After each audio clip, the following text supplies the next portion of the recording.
Welcome. In this video, I will show you how to create an Uber Eats delivery account in the UK. Let's begin. First, download and open the Uber Eats app on your mobile phone. Start the sign-up process by providing your personal details. During this step, you'll need to select the vehicle you plan to use as a courier. Next, submit the required documents based on the vehicle you chose. Make sure the images are clear, all text is readable, and all four corners of the documents are visible. Once you've submitted your documents, the final step is to undergo a background check.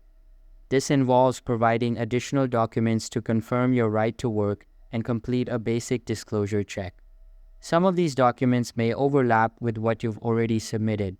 By carefully following these steps and ensuring your documents are clear and complete, you'll be on your way to successfully setting up your Uber Eats delivery account in the UK. That's it, guys. Thank you for watching.